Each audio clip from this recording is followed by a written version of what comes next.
They can try to see how far they're going to be able to go. Judging by there's only 18 people left, as long as they have the syringes here, it's unlikely they're going to find, kind of a secondary party this far out in the circle at this point of the game. It is possible, especially if they have some of the more mobile legends on their squad, but for now I think it's pretty reasonable here. And as you see, just purely off of Crafty alone, he has 4 syringes, which is more than enough to get him and the entirety of the squad back to full HP. And it actually looks like this is the loadout as far as legend composition that I think we're going to see the most of today. Yeah. The Wraith, the Bangalore, as well as the Bloodhound. Because of the Bloodhound-Bangalore synergy that, we can talk about till we're blue in the face, but just the pure utility that they bring individually, and then having somebody on that playmaking Wraith to be able to flank around and create those better opportunities. Yeah, I feel like when I look at Wraith, she's like one of those few that balances between the skirmishing and kind of the, fighting capabilities of the Bangalore, but then still on the utility aspect to some level too. And I love her as that kind of third rounding out between the two very skirmish-heavy and synergistic of the Bloodhound and, again, the Bangalore. It's actually really cool when you think about the Wraith. When I was talking to Respawn yesterday, a lot of people kind of had these conversations about how broken, not broken that her tactical ability is in that phase. Apparently, in the early renditions when they decided to create her, it was 7 seconds long and you could shoot instantly. But the developers, in their gracious goodness as well as plenty of playtesting, realized that that might not be as fair. It might be a little bit more overpowering. So not only did they move it down to 4 seconds, I believe is what it is now, as well as creating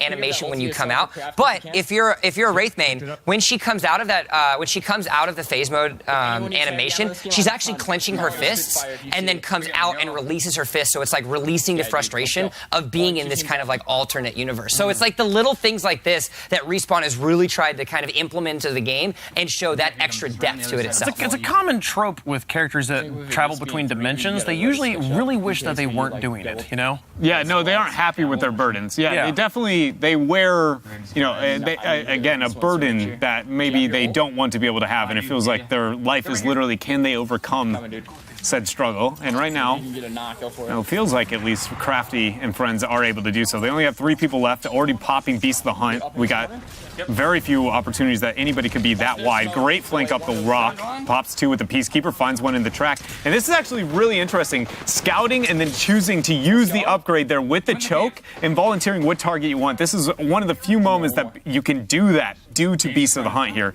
Great play coming out from Crafty. I mean, color me impressed after that transition there. He just ran. And then we got full scout as you see the footprints there onto the ground. He's been playing pretty well. Crafty got 15 kills in their last game. He's sniffing. He knows. Yeah, I think he's just looking around. The hound. You smelling that? Yeah.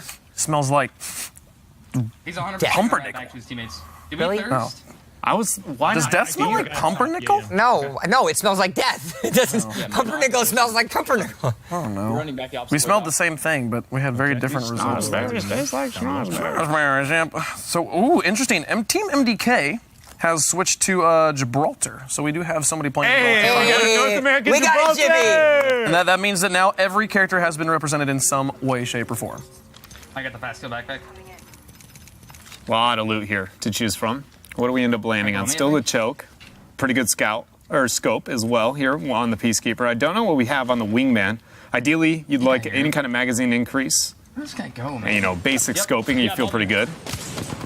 Thing goes up the hill. Yeah, he's got a full loadout here. He doesn't have the one-time digital threat that I think everybody wants to have at some point or other. But he does have the Skull Crusher piercing hop-up, which is extremely important if you want that extra damage and you're able to hit those headshots. Yeah, Disrespect actually now backing to shield and heal, but the rest of the squad's still willing to push up. The Broys have crossed into the 100-point club here. Only 7 points behind Kings Canyon. Hunting for that second place, but right now, somebody's got to catch Reed's money team. And I think there's a very big thing to highlight here that's kind of going on the action, beyond the competitiveness within the standings, within the action in this game. DrDisrespect is completely kind of isolated from the rest of the squad, while Crafty has some kind of poke onto a different end. DrDisrespect was able to survive, and it feels like able to bring his HP back to full and join with the rest of the team, but for a moment there, it felt like they were going to just kind of get pincered right through the squad. You can't seem to find this enemy. We'll tell you how this game ends, and if you want to follow all the action, go and jump on to Crafty Stream. Go follow Viz. Go check out DrDisrespect. Right now, I want to go jump up with some people we haven't seen yet today. Here's Team Papega. This is Lyric, Shorty Guy, and Seagull, who have been doing pretty good and are really creeping up on Disrespect the Craft.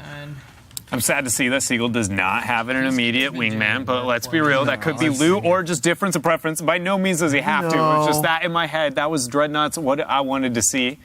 But we'll see if they go for it later. And this one here, we're currently watching Lyric. Thinking about picking up the piece. He already has a Peacemaker. You know, he's good to go. Right now, a Peacekeeper. I called it a Peacemaker. Dang it. Yeah, I definitely like set the bad precedent on that one. I called it Peacemaker once. It's like a pacemaker, but just so it's the opposite of a pacemaker, to be honest. I mean, yeah, the pacemaker keeps you alive. The pacemaker restarts your heart when it stops. Somebody over there. The Peacekeeper just stops your heart. Right now, your boy Seagull, though, doing pretty well. 13 kills in his last game. 6, 7, and 9. 6 the fewest kills he's gotten so far. The one thing I will say about Seagull, you know, I've gotten to watch a bit of his stream in the past, and again, you guys have the opportunity to tune in with him, but a few times I've been able to meet him, just a very, very kind and, you know, cool guy to be able to hang out with, and I feel like it translates over to stream as well, so be sure to check that out, guys. Same thing for Shorty Guy that you have on the screen right now as well. Very genuine individual, plays a lot of different games, known for some of his Rainbow Six. Of course, he is one of the trio of Giant Waffle, Lyric, as well as Shorty Guy himself that have played a numerous amount of games, specifically Rust, Minecraft, all the like. They definitely love those survival-style games that you can kind of have a little bit of fun with. Now he finds himself off in really good lighting. I don't see him, but... Yeah, no, I love his setup. I love the symmetry of the lights that are behind him, too. Like, gets the full purple look going, but then has a nice orange as well. It's a very solid setup.